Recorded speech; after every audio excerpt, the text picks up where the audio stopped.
सांगली जिल्ह्यातील सर्वात मोठं वस्त्र दालन, महांकाली कलेक्शन होलसेल दालन, नवरदेव नवरी आणि संपूर्ण परिवारासाठी लग्न बस्ता, आहेर साड्या आणि वेगवेगळ्या डिझाईन्स मध्ये भरपूर व्हरायटी, तेही होलसेल दरामध्ये, फक्त आणि फक्त महांकाली कलेक्शन मध्येच. आमच्यापेक्षा भरपूर व्हरायटी आणि डिस्काउंट तुम्हाला कुठेही मिळणार नाही. तेव्हा एकदा अवश्य भेट द्या. महांकाली कलेक्शन, महांकाली साखर कारखान्यासमोर, मेन रोड, कवठे महांकाळ.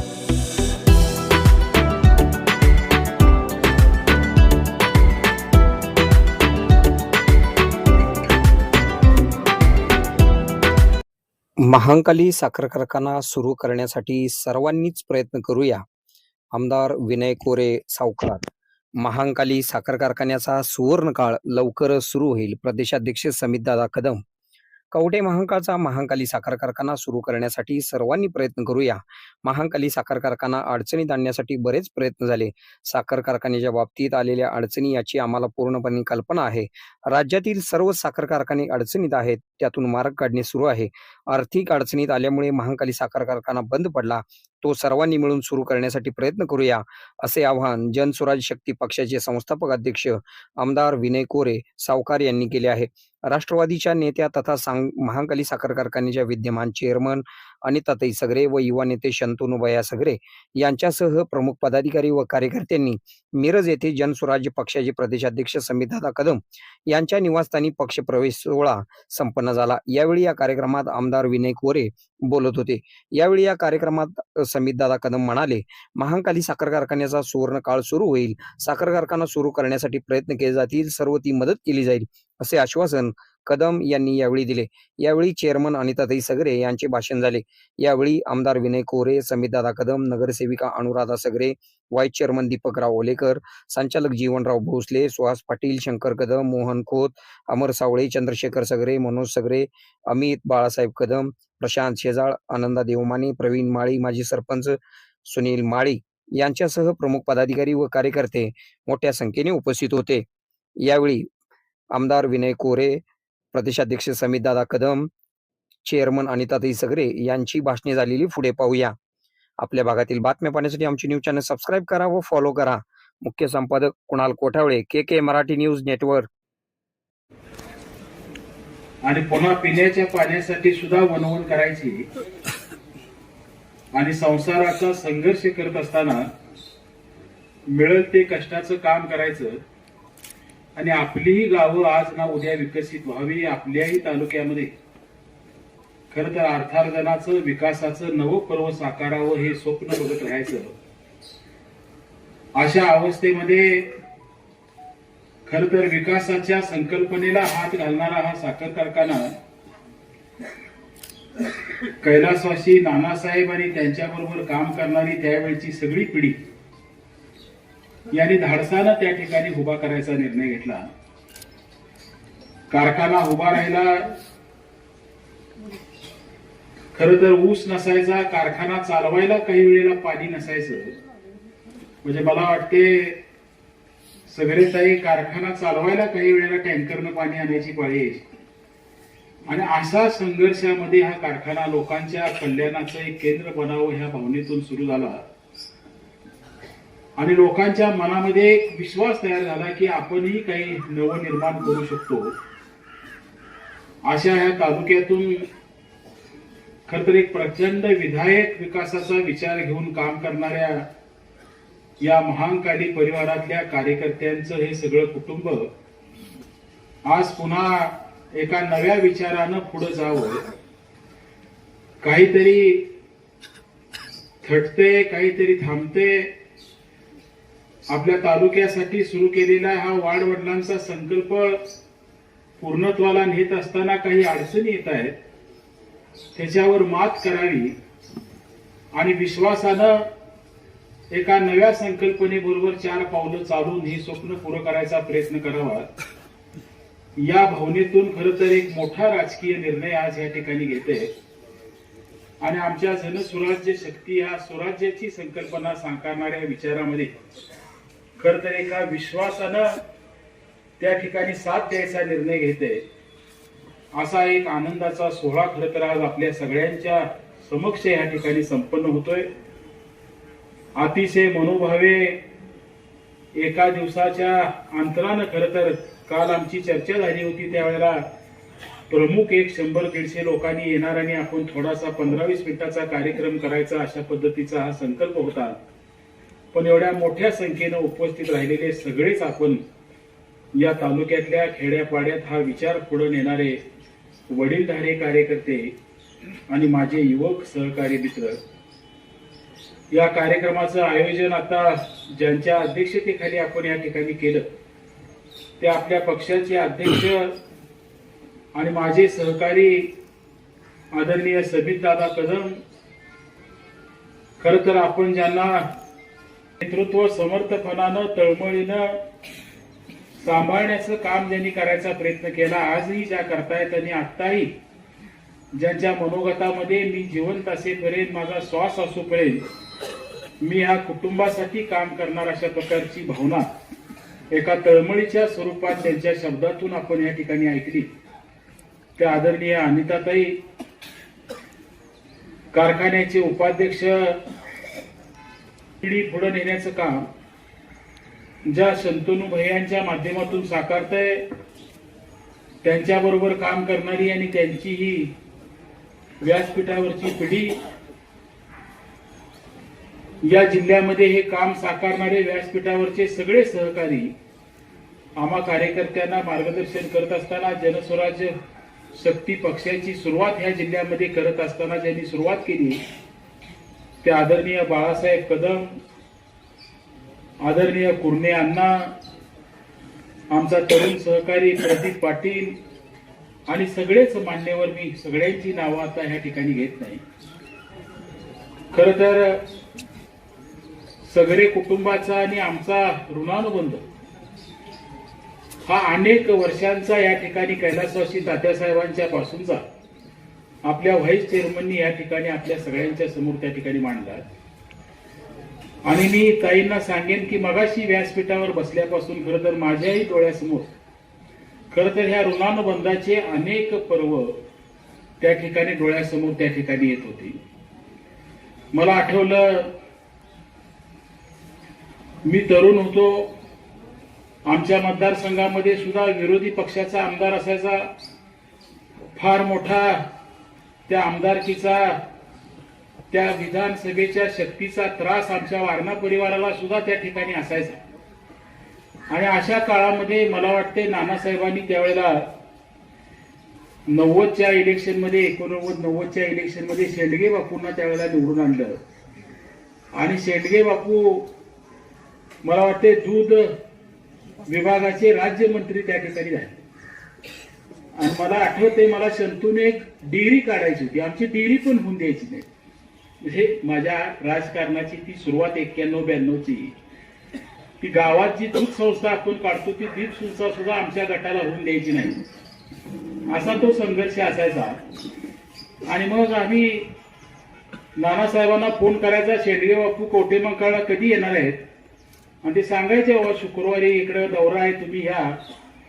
आणि आम्ही सकाळ सकाळी तिकडून गाडी घेऊन यायचो, नानासाहेबांना घ्यायचं, शेंडगे बापूकडे जायचं आणि ती डेअरी रजिस्टर करून द्या, 4 डेअऱ्या आमच्या गटाच्या रजिस्टर करून द्या म्हणून त्यांच्याजवळ बसायचं.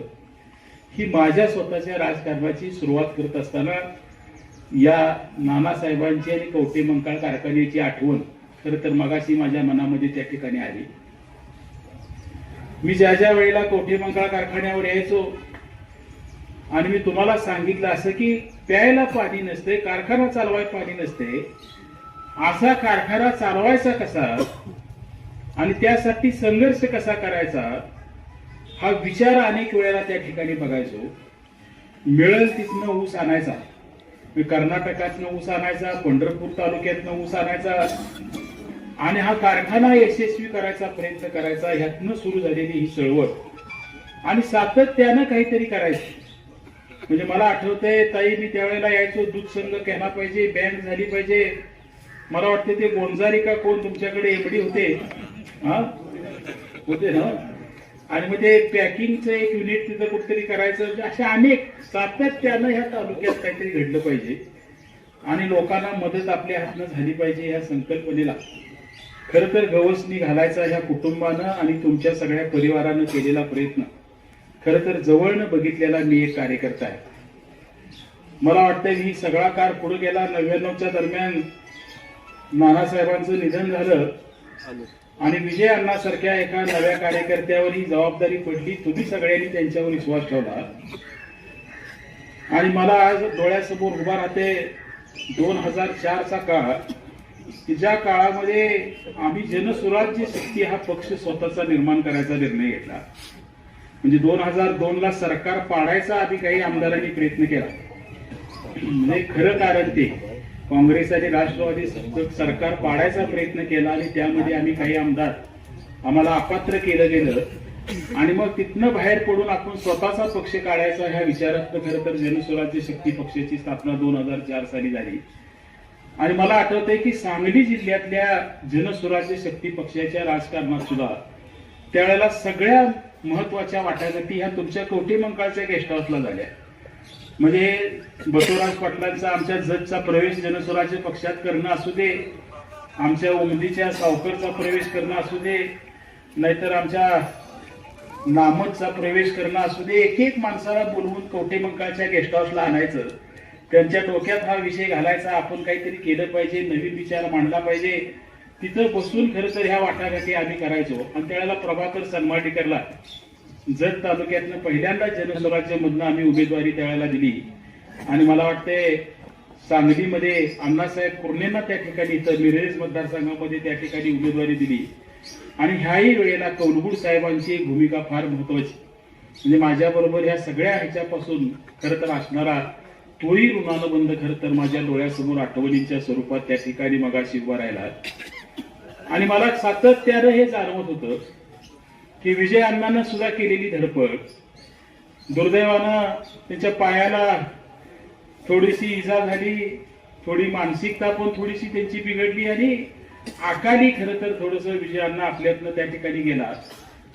मला खरोखर ताई अनेक वेळेला तुमच्याकडे बघितले की आश्चर्य वाटते की एक मागं राजकीय म्हणजे मला वाटतं तुमच्या माहेरमध्ये तर काही राजकारणाचा काही वारसा नाही. या कुटुंबात नानासाहेबांची सेवा करत असताना कधी तुम्हाला फार मोठं कुठं व्यासपीठावर यायची संधी मिळाल्याचं तर काही आमच्या ऐकिवात किंवा बघण्यात नाही. आणि विजय अण्णा गेल्यानंतर एवढ्या समर्थपणानं तुम्ही या कुटुंबाची जबाबदारी सांभाळायचा केलेला प्रयत्न हा खरोखर तुमच्याकडे बघितलं. आणि जबाबदारी आली की आपल्याला ती पार पाडावी लागते. हा वसा आणि या घराचं नाव टिकवायचं यासाठी काहीही आपल्या हातून होईल तेवढं कष्ट करायची ही भूमिका साकारताना ज्या वेळेला आम्ही तुम्हाला बघतो, खरोखर मला कौतुक तुमच्या सगळ्याच्या ह्या कामाचं आणि आपल्या कुटुंबाच्या ह्या एक आदर सगळ्या लोकांच्या मनामध्ये विश्वासानं सांभाळायचं काम तुम्ही जे करताय त्या सगळ्या विषयांची खरं तर आठवण एका आदरानं आमच्या सगळ्यांच्या डोळ्यासमोर त्या ठिकाणी उभा राहते. आपण कारखाना चालू राहावा यासाठी केलेला संघर्ष मला माहिती आहे. तालुक्यातलं राजकारण विधानसभेचं कसं होतं हे मला माहिती आहे. विधानसभेची 2009ला पुनर्रचना झाली. मोठ्या विश्वासानं मला वाटते तुम्ही आबांच्याकडे जाण्याचा निर्णय घेतला. आबांनी सुद्धा तुम्हाला साथ देण्याचा निर्णय घेतला. त्यातलं काही वर्ष तालुक्याचं राजकारण एका वेगळ्या दिशेनं गेल्याचा काळ आपण सगळ्यांनी अनुभवला. आणि या सगळ्यात खरं तर कारखान्याच्या अडचणी कायमस्वरूपी संपाव्यात, कारखान्याच्या माध्यमातून अनेक नव्या गोष्टीचं खरं तर ज्या संकल्पना स्वप्न म्हणून बघितल्या गेल्या त्या पूर्णत्वाला जाव्या, या सगळ्यासाठी सुरू असणारी धडपड, सुरू असणारा काळ सुद्धा खरं तर आम्ही सगळेजण लांबनं त्या ठिकाणी बघत होतो. मला सांगायला ह्या व्यासपीठावर वाईट वाटते, समितीनं ज्याचा उल्लेख केला की कवठेमंकाळ कारखाना हा थोडासा आर्थिक अरिष्टामध्ये आला. त्याला कारण काय होती त्याची जाणीव आपल्या सगळ्यांना आहे की एखाद्या वर्षी चांगलं क्रशिंग व्हायचं, एखाद्या वर्षी क्रशिंग एकदम 3 लाखावरनं 1 लाखावर यायचं. पण 1 लाख ज्या वेळेला क्रशिंग एखाद्या कारखान्याचं होतं त्या वर्षी मात्र कामगार खर्च असू दे, व्याजाचा खर्च असू दे, मेंटेनन्सचा खर्च असू दे, ज्याला कारखानदारीच्या क्षेत्रात फिक्स कॉस्ट म्हणतात, ही फिक्स कॉस्ट कमी व्हायची नाही. पण प्रति टन होणाऱ्या फिक्स्ड कॉस्ट मध्ये मात्र मोठा फरक पडायचा. आणि साखर कारखान्याच्या भाषेमध्ये अपुरा दुरावा निर्माण होणं असं संकट हे काही कवटेमंकाळ एका कारखान्यावर आलं नाही. मला वाटते अनेक कारखान्यांच्यावर आलं आणि हे कारखाने अडचणीत आल्याचं चित्र आपण बघितलं. मला सांगायला आनंद होतोय की ह्या कुटुंबानं काही करून हे सभासदांच्या मालकीचं एवढ्या मोठ्या विश्वासानं निर्माण झालेलं खरं तर हे साम्राज्य आहे. हे एक सहकाराचं विकासाचं मंदिर आहे आणि हे सभासदांच्या मालकीची टिकवलं पाहिजे यासाठी केलेला संघर्ष खरं तर आम्ही त्या ठिकाणाहून बघायचो. मला सांगा, सांगली जिल्ह्यातले किती कारखाने विकले गेले? अशा परिस्थितीत त्या कारखान्यांचं नेमकं काय झालं या विषयावर जर मी बोलायचं ठरवलं तर ती राजकीय टीका ठरेल. पण जत सारखा कारखाना गेला, आमच्या देशमुख साहेबांनी काढलेला निनाई सारखा कारखाना गेला, आज विकलाच गेला. सभासदांचं नाव निशान त्या ठिकाणी राहिलं नाही. अशा काळामध्ये खरं तर हा कारखाना टिकावा ह्यासाठी ह्या कुटुंबानं केलेला संघर्ष आपण बघितलाय. मला ताईंना सांगितलं पाहिजे, ताई मी एक सहकारावर प्रेम करणारा कार्यकर्ता आहे. आम्ही वारणा कारखाना चालवतो. कारखान्यापुरतं मर्यादित न राहता सहकारातल्या जेवढ्या संस्था करता येतील त्या सगळ्या आम्ही वारणेमध्ये करायचा प्रयत्न केला. मग दूध संघ असेल, आमचा बाजार असेल, आमची बँक असेल, आमचा एज्युकेशनल कॉम्प्लेक्स असेल, अनेक अगदी आमच्या विद्युत निर्मिती संस्थांच्या पर्यंत. पण सहकार सोडून आम्ही कधी काही काम केलं नाही. आणि म्हणून मी ज्या वेळेला हे बंद पडलेले कारखाने बघायचो आणि त्यावेळेला माझ्या मनाला दुःख व्हायचं की कारखाना ह्या बंद पडता कामा नये. कारखाना सभासदांच्या मालकीचा का आला की शेतीमालावर प्रक्रिया करणारी कारखानदारी ही शेतकऱ्याच्या मालकीची असली पाहिजे या संकल्पनेला साथ सहकार घालतो. आणि म्हणून हे सहकारी कारखाने निघाले आणि हे सहकाराचं तत्व त्या ठिकाणी टिकलं पाहिजे ही खरं तर माझी मनोभूमिका असायची. आणि म्हणून मी ज्या ज्या ठिकाणी कारखाने बंद पडलेले बघायचो, आम्ही स्वतः त्या ठिकाणी जाऊन ताई कारखाने चालवले. मला तुम्हाला सांगितलं पाहिजे की शालिनी ताई परवाच आपल्या वारल्या, त्यांनी जरंडेश्वर कारखाना सातारा जिल्ह्यात तयार केला होता, तोही असा अडचणीत आला. आणि ताईने मला सांगितलं की काही करा, कारखाना चालू करा. मला वाटते मी तो कारखाना जवळजवळ 4 वर्ष चालवला. आमच्याकडचा आता दालमियाने जो कारखाना घेतला दत्त आसुर्ले कुर्ले, तो कारखाना वारणेनं चालवला.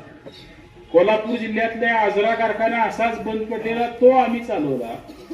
यवतमाळ जिल्ह्यातले विदर्भातले 2 कारखाने आम्ही चालवले आणि यातला एकही कारखाना विकला गेला नाही. मला सांगायचा आनंद होतो की त्या अडचणीच्या काळात कुठेतरी आम्ही तो कारखाना चालू ठेवायचा प्रयत्न केला आणि सगळे कारखाने पुन्हा सभासदांच्या मालकीचे त्या ठिकाणी झाले असं चित्र आपण त्या ठिकाणी अनुभवलं. आणि तो प्रयत्न खरं तर तुम्ही या कवठेमंकाळ कारखान्याच्या बाबतीत करताय. ज्या वेळेला मला काही गोष्टी कळल्या की कारखान्याचं कर्ज भागावं म्हणून कारखान्याची जमीन बँकेनंच विकत घेतली आणि मी खरं तर मला माहिती नव्हतं माझ्या डोळ्यासमोर बँकच जमीन कशी विकत घेऊ शकते, बँक कोणाला तर विकू शकते. आणि मग बँकेनं जमीन घेण्याचं कारण काय? आणि खरं तर त्याच्यावर अपील करायचं ठरलं. अपील सुद्धा मला वाटतं मनोज मान्य झालं, पण पुन्हा आणि आपल्याला मदत होते, कारखाना चालू होते म्हणून मग अपील राहू दे बाबा, आम्ही हे मान्य करतो अशा प्रकारे आपल्याला लिहून द्यायची पाळी आली. म्हणजे अनेक ह्या घटनांचा खरं तर मी साक्षीदार आहे. आणि म्हणून माझ्या समोर ज्या ज्या वेळेला कारखान्याचा विषय आलाय आणि त्या त्या वेळेला मी हे सांगायचा प्रयत्न केलाय की आज सहकारातला एकही कारखाना आणि एकाही कारखान्याची प्रॉपर्टी विकायची नाही. हे राज्य पातळीवर ठरलेलं धोरण आहे आणि ह्या धोरणाचा उपयोग आपण कवठेमंकाळसाठी केला पाहिजे आणि आवश्यक असणाऱ्या सगळ्या गोष्टी केल्या पाहिजेत.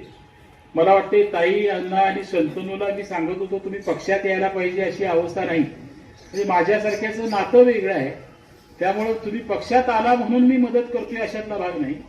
पण एक सध्या जी राजकीय परिस्थिती आहे आज राज्यामध्ये केंद्रामध्ये ज्या पद्धतीचं सरकार काम करतंय, प्रामुख्यानं विरोधी पक्षात काम करणाऱ्या कुणाचा कुणाशी पायपोस नाही, सगळे विरोधी पक्ष आज विभागलेल्या अवस्थेत आहेत आणि ह्या सगळ्यामध्ये आपल्याला जे अनुभव आले यातनं काही चांगलं करायचा संकल्प करायचा असाल तर तो तुम्ही विचारानं करा.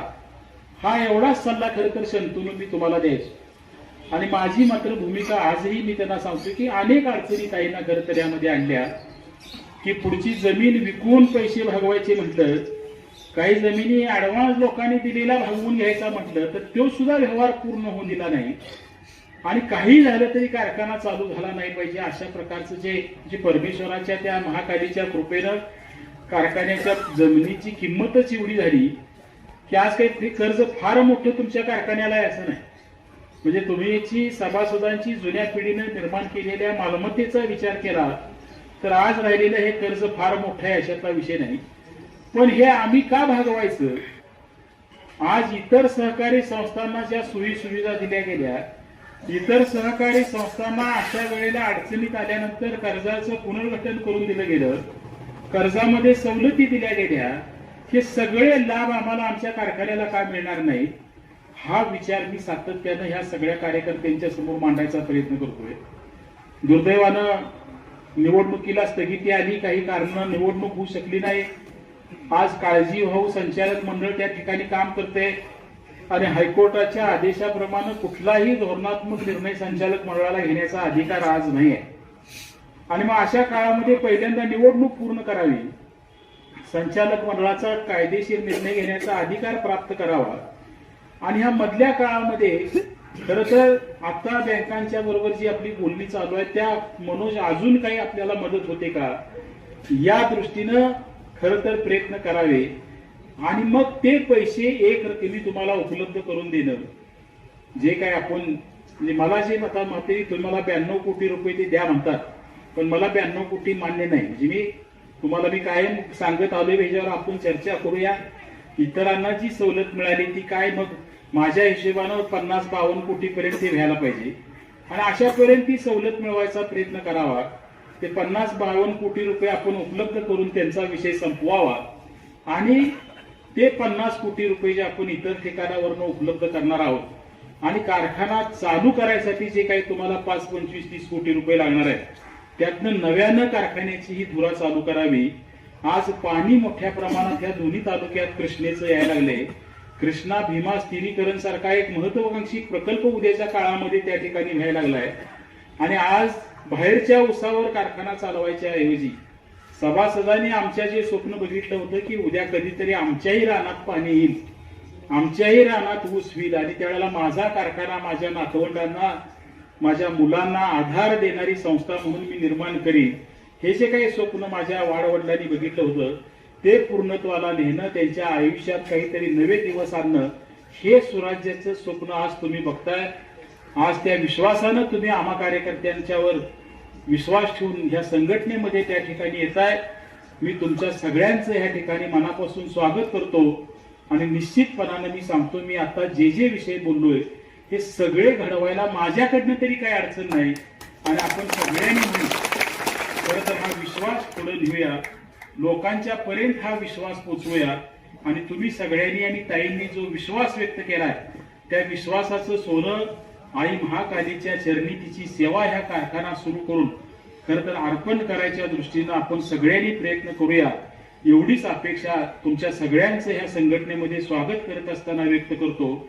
आणि हा विश्वास आपण सगळ्यांनी व्यक्त केल्याबद्दल पुन्हा एकदा सगळ्यांचे ऋण व्यक्त करतो आणि माझं मनोगत संपवतो. प्रमुख सगळ्या मंडळींचे नेते आमचं दैवत आदरणीय आमदार डॉक्टर विनयजी कोरे सावकर साहेब, त्याचबरोबर महांकाली कारखान्याच्या चेअरमन आमच्या नेत्या अनिताताई सगरे बहिणी साहेब, शंतनूभैया सगरे, या कारखान्याचे व्हाईस चेअरमन दीपक ओळेकर साहेब, महापालिकेचे माजी स्थायी समितीचे सभापती आदरणीय डॉक्टर महादेवांना कुर्णे, जीवनराव भोसले संचालक महांकाली कारखाना, बाळासाहेब ओळेकर, पोपटराव शिंदे, प्रशांत शेजाळ जे आपल्या पक्षाचे कवठेमंकाळ तालुक्याचे नेते आहेत आणि ज्यांनी एक अतिशय आदर्श अशी सोसायटी त्या ठिकाणी त्यांनी कम्युनिटीची केली, ते परवा बघितल्यावर मी भारावून गेलो. ते आमचे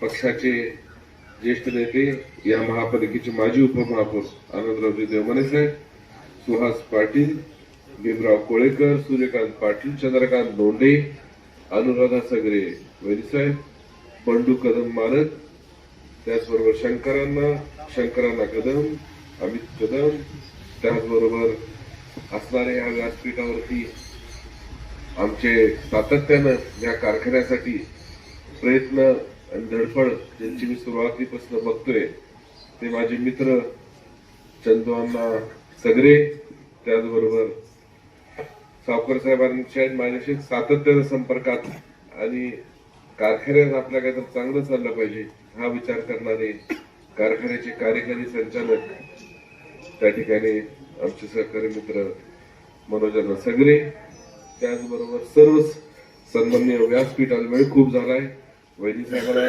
त्यांच्या वेळेत कार्यक्रम करायचा आहे आणि तुम्हालाही सगळ्यांना गावी जायचं आहे. आणि या ठिकाणी उपस्थित असलेल्या मोठ्या प्रमाणात सर्वच आमचे पत्रकार बांधव. कवठेमंकाळ तालुक्याचा इतिहास बघितला, सावकार माझे आजोबा शंकरराव कदम ते उपोषणाला बसले आणि त्यानंतर वसंतदादांचा निरोप आला की हा तालुका आम्ही कवठेमंकाळ करतोय, त्यानंतर उपोषण सोडलं. त्यामुळे माझ्या आजोबा जे वकील होते, सांगली संस्थांमध्ये मंत्री होते, त्यांनी हा तालुका तयार व्हावा यासाठी खूप प्रयत्न केले. त्याचबरोबर असणारे आमचे सगळे घराण्याचे कौटुंबिक संबंध, तो एक माझ्या आजी त्या ठिकाणी जिल्हा परिषदला सभापती होत्या. आमच्या मूळगाव हे अतिशय जवळ आहे, नरसिंहगाव, तिथले असणारे सर्व आमची प्रमुख मंडळी ही कायम ह्या कारखान्याशी संबंधित असायचे. फार काळ मला कधी मिळालं नाही, पण माझ्या वडिलांचे मित्र असल्यामुळं विजयांना सगळ्यांचा स्मरण या ठिकाणी करण्याशिवाय मला पुढे जाता येत नाही. एक अतिशय कणखर नेतृत्व, फार पाणी नसताना त्या काळात चालवलेला कारखाना आणि एक असणारं त्यांचं नेतृत्व या कारखान्याला लाभलं, त्याची आठवण निश्चितरित्या आज इथं केली पाहिजे.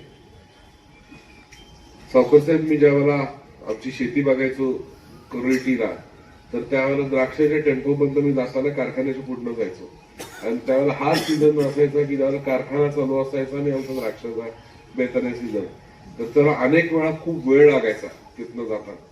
तर आम्ही बघायचो की कारखान्यावरची ते रेलचेल, सगळ्या असणाऱ्या ट्रॅक्टर, ऊसाच्या, त्याचबरोबर बैलगाड्या. या सावकर साहेब आपल्याला एवढीच विनंती करतो, आपण महायुतीचे घटक पक्ष आहोत, एनडीएचे घटक पक्ष आहोत.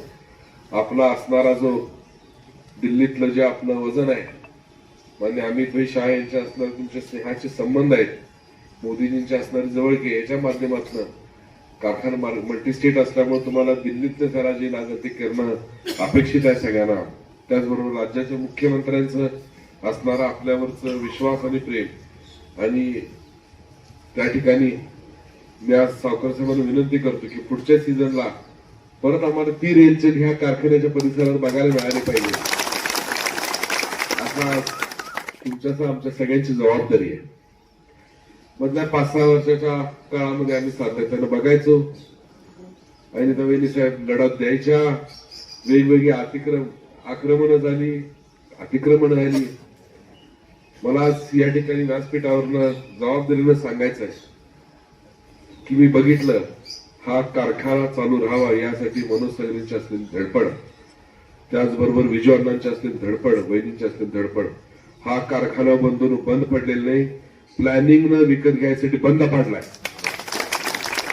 हे मला आज या ठिकाणी सांगावं वाटतंय. मागं काय झालं याच्याशी आम्हाला घेणं देणं नाही.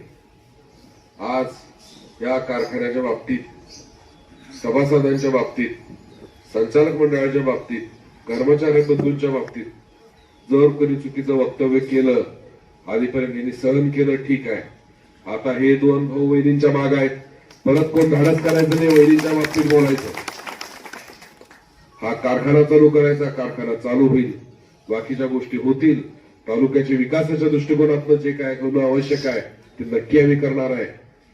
हा तालुका आमचा आहे आणि ह्या तालुक्यामध्ये असणारे सर्वच या सभासद कारखान्याचे कर्मचारी बंधूंचे ज्यांच्या अडचणी इतक्या वर्षापासून आहेत त्याच्यावरही आम्ही सगळ्यांनी विचार केलाय. वहिनी साहेबांची पहिली अट होती, माझ्या सर्वच कर्मचारी बंधूंना आणि सगळ्यांना त्यांच्या ज्या असणाऱ्या आतापर्यंतच्या अडचणीमध्ये कारखान्याच्या मला साथ दिली, त्यांच्या सगळ्यांचं पुनर्वसन करणं आवश्यक आहे. त्याचा नक्कीच विचार आम्ही हा सगळा कारखाना चालू झाल्यावरती नक्की करणार. एक गोष्ट सातत्यानं तिथं चर्चा केली जाते की काही अफवा उठवल्या जातात. मी तुम्हाला जबाबदारीने सांगतो, आम्ही या सगळ्या वरती शासनाशी चर्चा केली त्यांची सगळ्या पद्धतीचे सगळे बघितलं, मात्र मी एवढं सांगतो की यामध्ये कुठेही कारखान्याचा संचालक मंडळ, सभासद, कुठल्या कारखान्यातल्या अधिकाऱ्यानं कर्मचाऱ्यांनी केलेली एक तीळभर शंका नाही आहे की कुणी काय गडबड केली. ही परिस्थितीनुसार असलेल्या अडचणींमुळे या कारखान्यावरती नॅचरली ही अडचण आली, जी येणं कधीच अपेक्षित नव्हतं. आदरणीय सावकर साहेबांना इतका मोठा कारखाना यशस्वीपणे चालवण्याचा त्या ठिकाणी हा अनुभव आहे. मी एवढं सांगेन, कारखान्याचं सावकर साहेबांचं नातं एवढं जवळच आहे. आमच्या भगिनी आदरणीय शुभलक्ष्मी वहिनी साहेब आणि सावकर साहेबांनी यांनी या कारखान्याचा 1 वर्ष बॉयलर प्रतिपादनचा कार्यक्रम केलाय. ते नक्कीच आमच्यावरती हे कवठेमहांकाळ तालुक्यातल्या लोकांचं आणि सगळे कुटुंबांचं ऋण आदरणीय सावकर साहेबांवरती आहे. तर ते मात्र कुठल्याही परिस्थितीत आम्ही तुमचं कमी करणार आहे आणि एक चांगल्या पद्धतीचा विकासात्मक हा तालुका कसा केला जाईल, परत तीच रेलचेल, परत तेच सगळं जशा पद्धतीनं तिथल्या सगळ्या आजूबाजूचा परिसर असायचा ते चित्र आपल्याला डोळ्यापुढे उभारेल आणि ते प्रत्यक्षात बघायला मिळेल. याला आता काय फार वेळ राहिलेला नाही.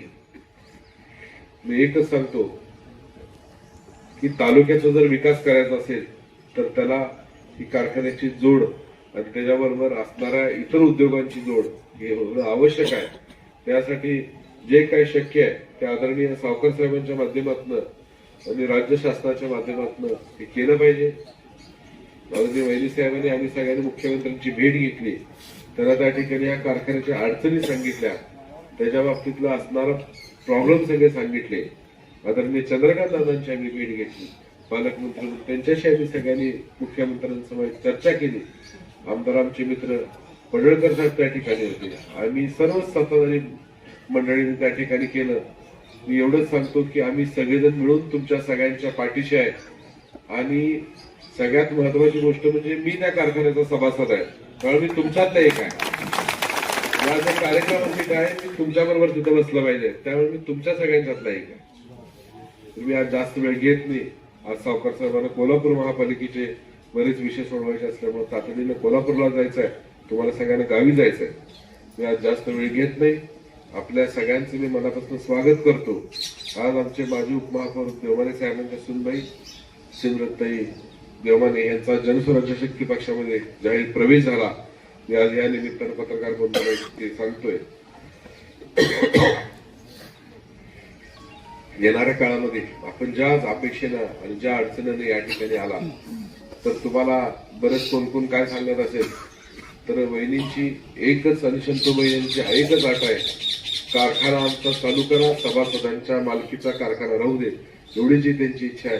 कुणाच्या घशात जाऊ दे, ती असणारी एकच कंडिशन त्यांचा आहे. बाकी कुठलीही कंडिशन काही त्यांचं नाही आहे. एवढंच मी सांगतो, येणाऱ्या काळामध्ये होणाऱ्या स्थानिक स्वराज्य संस्थेच्या ज्या निवडणुकी असतील, जिल्हा परिषद असेल, पंचायत समिती असेल, ग्रामपंचायत असतील, मार्केट कमिटी असेल, प्रशांतांना शेजारच्या तरबेजच आहेत आमचे.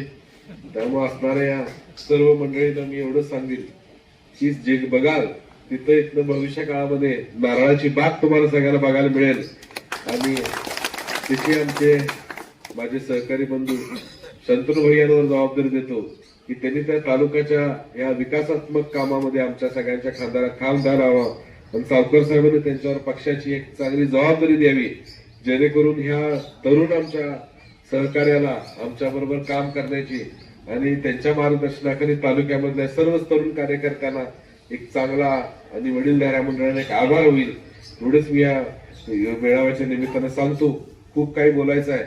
बहिणीने सांगितलं मी छोटासा माझ्या कार्यकर्ते जे कुटुंब आहे, माझं कुटुंबातले जवळचे कार्यकर्ते घेऊन आज प्रवेश करते आणि परत एक मेळावा सावकर साहेबांच्या उपस्थितीत जिल्हा परिषदच्या आधी घेऊ. वहिनी साहेब, हे तुमचं छोटं कुटुंब आहे, तर मोठं कुटुंब आम्हाला कुठल्या तर 1-2 एकरच्या मैदानातच बघावं लागेल असं मला या ठिकाणी वाटतंय. आज या ठिकाणी पक्षाचे आमचे दुसरे सहकारी प्रदीप पाटील आहेत. हे सातत्यानं शेतकरी चळवळीमध्ये असणारा नेता आहे. तर त्यांनीही सांगितलं मला की या तालुक्यामधला आधीची परिस्थिती वेगळी आहे, आताची परिस्थिती वेगळी आहे.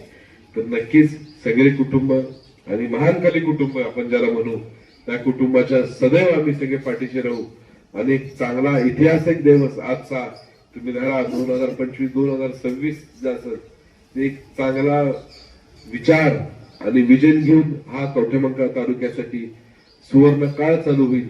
त्याला सांगायला कुठल्या आता ज्योतिषाची गरज नाही आहे. त्यासाठी आम्ही सगळेजण आपल्या बरोबर होतो आहोत आणि भविष्यात राहणार. जय हिंद, जय महाराष्ट्र. एका दिवसाच्या एका हाकेवर आपण एवढे सर्वजणी, सर्व माझी संस्था बंद असताना, मी 6 वर्ष स्तब्ध असताना, तरी आपण सर्वांनी जे नांदला त्याच विश्वासानं तुम्ही आज माझ्यासोबत इथं आला. ह्याच्यापेक्षा मोठं माझं काही यश नाही असं मला वाटतंय. आज आपण सर्वांनी, माझ्या कार्यकर्त्यांनी, सावकारांनी जे साकडे घातले, मला नक्की खात्री आहे सावकार त्या साखळेचं नक्की सार्थक करून दाखवतील. आणि खरोखरच आज माझ्याकडे बोलण्यासारखं काहीच शब्द नाही. आज तुम्हा सगळ्यांना बघून प्रत्येक गावचं जेव्हा एखादा कार्यकर्ता मला भेटतोय, एखादा कार्यकर्ता सांगतोय वैजी तुमचा जो निर्णय आहे खरंच चांगल्या पद्धतीने आज तुम्ही फार वेळ केला, याच्या अगोदर घ्यायला पाहिजे होता. खरोखरच आज मला तुमच्या सगळ्यांचं हे साथ बघून माझ्यात आज उत्साह खरोखरच चांगला निर्माण झालेला आहे, म्हटलं तर वावगा होणार नाही. आज आपण बघितलं आमचं कुटुंब, नानासाहेब असतील, विजयांना असतील, बंडू मालक असतील, तुमच्या सर्वांच्या सहकार्यानं आज अनेक वर्ष कवठेमंकाळ तालुक्याचं समाजकारण असेल, राजकारण असेल, आपलं आयुष्य व्यतीत केलं. त्यानंतर अण्णांनी, नानांनी 30-32 वर्ष कारखाना चांगल्या पद्धतीने अनेक अडचणीवर मात करून चालवला. नंतरच्या काळात अण्णांच्या निधनानंतर आपण सर्वांनी ही माझ्यावर जबाबदारी दिली. जबाबदारी मी पण 2 वर्ष चांगल्या पद्धतीने पेलवत होतो, तर आपला करोनाचा काळ आला.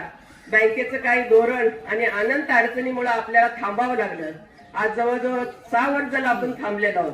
माझे सहकारी असतील, माझे कारखान्याचे संचालक असतील, यांनी नेहमी मला सहाय्य केलेला आहे. आपलं कारखाना हा सहकार पद्धतीवर राहायला पाहिजे, आपल्या सभासदांच्या मालकीचा राहायला पाहिजे, त्यांच्या हक्काला कुठेही आपण तडा जाता कामा नये. ह्या निमित्तानं आपल्याला सगळ्यांनी त्यांनी ह्या हेतून नेहमी मला साथ दिलेली आहे.